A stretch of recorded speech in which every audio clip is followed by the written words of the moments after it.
Untuk menuju Nusa Penida, kita bisa menaiki fastboat dari Pantai Matahari Terbit Sanur. Kita kemarin memakai fastboat dari Semeru Hills dengan harga Rp80.000 per orangnya. Dermaga Sanur ini udah bagus banget loh. Kalian nggak perlu lagi deh berbasah-basahan untuk menaiki kapal seperti dahulu. Udah nggak akan basah lagi naik ke atas kapal jika kalian memakai sepatu dan pakaian panjang. Hehe. Kita berangkat dari Sanur pada pukul 1 siang, di mana kebanyakan orang, apalagi yang memakai open trip, itu biasanya berangkat pada pukul 8 pagi. Kalau kalian rombongan, diusahakan masuk ke kapal duluan ya, biar bisa dapat kursi duduk bareng-bareng, karena kalau kalian masuknya belakangan, pasti dapatnya misah-misah deh nanti. Di fastboat ini soalnya nggak menerapkan nomor kursi ya, jadi duduknya tuh cepet-cepetan gitu, rebutan. Selain itu, bagi yang mabuk laut, kita sarankan duduk di bagian belakang ya. Soalnya semakin ke depan, maka goncangannya akan semakin besar. Pada pukul setengah 3 sore, akhirnya kita sampai di Nusa Penida. Dan kita berlabuh di dermaga Banjarnyu. Satu hal yang langsung kita notice adalah panas banget men. Ini mataharinya asli, hangat banget.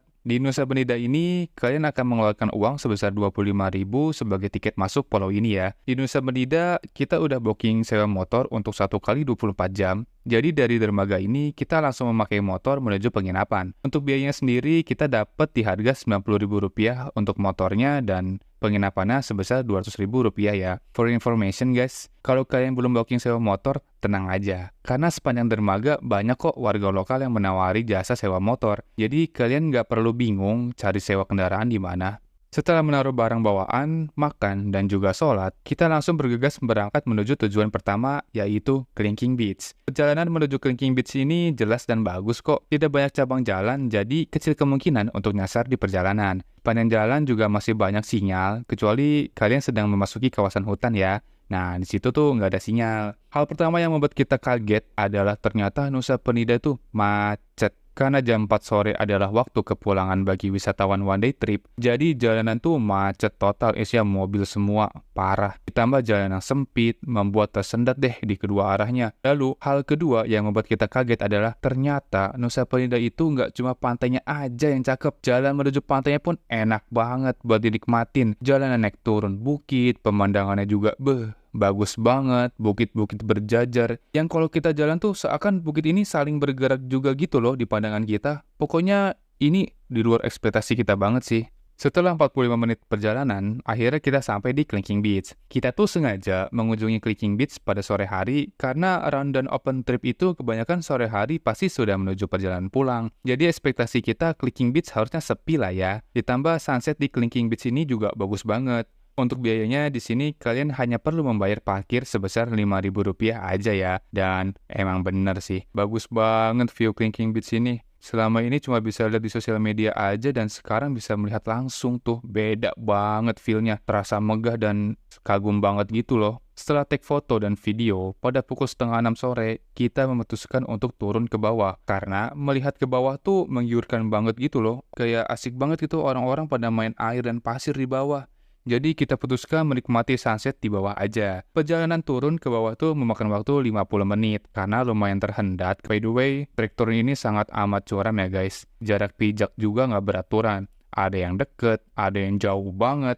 Ada yang perlu pakai tali juga buat turunnya. Dan yang kita pijak itu adalah batu yang cukup tajam. Nggak sedikit orang yang pas-pasan sama kita, itu kakinya luka-luka. Jadi pikir matang-matang ya guys kalau mau turun. Apalagi jika kalian membawa keluarga. Tips pertama dari kita adalah gunakan sepatu yang nyaman jika ingin turun ke bawah. Sesampainya di bawah, sunset sepertinya sudah memulai pertunjukannya. Kita pun langsung menikmati sunset dibarengi dengan bermain air ombak. Tips kedua dari kita adalah, kalau kalian ingin turun, pastikan membawa bekal air yang cukup. Jangan sekali-kali deh kalian beli air di bawah, asli. Jangan, karena harganya yang amat sangat tidak wajar. Setelah langit mulai berubah menjadi gelap, kita pun bergegas kembali ke atas. Di sini kita tuh kloter terakhir yang naik ke atas loh, karena kita kemarin emang sengaja mau menikmati sunset sampai habis. Dan juga kita prepare membawa headlamp tentunya. Kalau kalian nggak membawa headlamp, jangan sampai deh kalian kena gelap saat di trek menuju ke atas ya. Dan ini adalah tips ketiga dari kita, karena gelapnya tuh benar-benar gelap banget, kayak meremin mata, nggak kelihatan apa-apa sama sekali. Udah gitu jalur yang terjal dan sulit memaksa kita untuk memakai dua tangan agar bisa naik ke atas. Sekitar pukul 8:20 kita pun kembali ke penginapan untuk mandi, makan, dan beristirahat. Karena besok pagi-pagi sekali kita akan lanjut explore lagi. Niat hati ingin menikmati sunrise di Diamond Beach, tapi apa daya. Setelah mendaki Gunung Agung dan trekking turun ke Kelingking Beach, badan dan kaki nggak bisa bohong deh, butuh istirahat. Jadinya kita mulai perjalanan menuju Diamond Beach itu pada pukul setengah 7 pagi. Jarak dari penginapan ke Diamond Beach ini lumayan jauh, memakan waktu 1 jam 15 menit kurang lebih. Perjalanan kali ini kita melewati sisi bagian utara Pulau Nusa Penida ya guys, yang pastinya tuh memberikan hal berbeda banget sih dibanding perjalanan menuju Kelingking Beach kemarin. Dan hal ketiga yang membuat kita kaget adalah kita melewati kawasan perbukitan yang dinginnya tuh kayak di puncak Bogor. Ini di luar ekspektasi kita banget sih. Kita di pulau kan, mau main ke pantai nih. Terus pakai baju pantai dan celana pendek. Loh kok ngelewatin jalanan dingin dong? Warga sekitar aja tuh memakai celana training dan baju lengan panjang ketika beraktivitas. Dan kita seperti ini.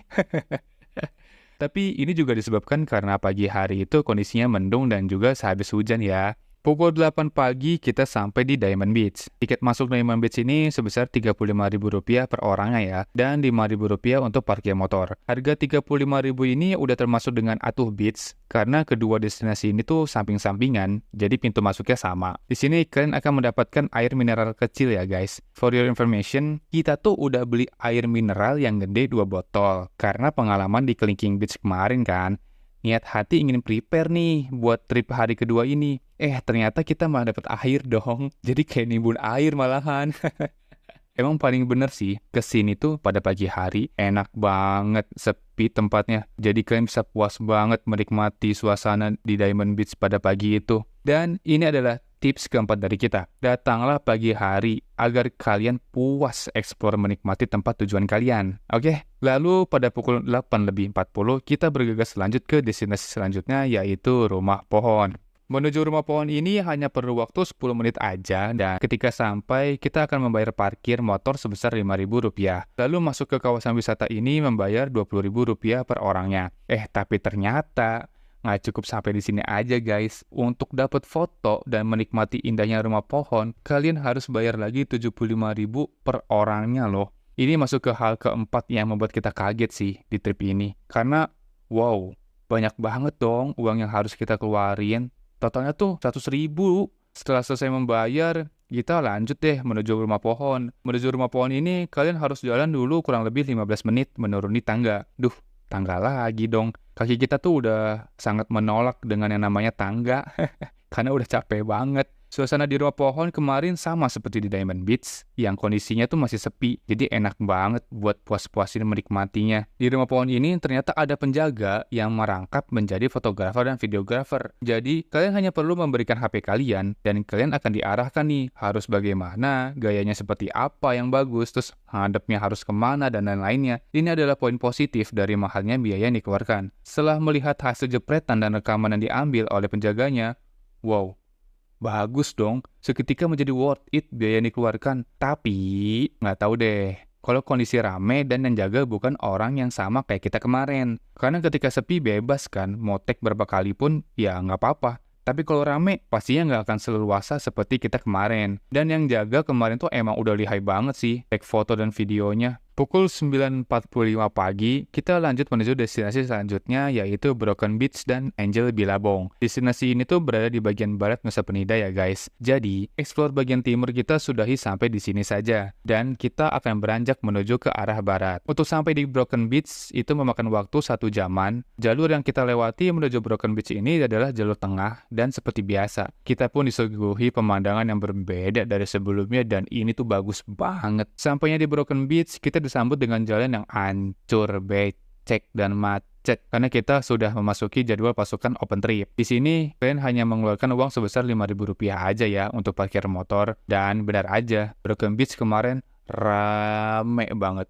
Sebelumnya kita datang ke tempat yang sepi, lalu ini kita datang ke tempat yang rame banget, jadi kayak jomplang banget gitu feel-nya. Dan bagi kita, Broken Beach ini biasa aja sih. Mungkin karena sebelumnya dapat momen yang lebih bagus kali ya. Setelah melihat take beberapa foto dan video Broken Beach, kita lanjut ke Angel Billabong yang satu lokasi wisata tempatnya. Dan inilah hal kelima yang membuat kita kaget, karena nggak sesuai ekspektasi banget. Di foto yang beredar itu bagus, airnya jernih, bisa berenang gitu kan. Tapi kemarin airnya itu sedikit keruh, udah nggak bisa lagi turun untuk berenang. Dan terdapat pagar yang menurut kita, pagar ini tuh kayak terlalu ala kadarnya gitu loh. Jadi ganggu pemandangan sih menurut kita. Tips kelima dari kita, lebih baik menaruh Broken Beach di awal explore kalian, agar grafik kagum kalian mengenai Nusa Penida itu terus beranjak naik. Lalu sebenarnya destinasi selanjutnya itu adalah Crystal Bay Beach. Namun karena kita pagi tadi kesiangan, akhirnya kita putuskan buat kembali ke penginapan saja, agar tidak buru-buru mengejar speedboat kepulangan. Karena agenda kepulangan kita tuh sibuk banget, kita harus makan siang, check out penginapan, isi bensin motor, ngembaliin motor sewaan. Jadi, agar tidak terburu-buru, kita sudah eksplor Nusa Penida sampai di sini saja. Overall, destinasi-destinasi yang bagus dan terkenal juga udah kita datangin semua kok.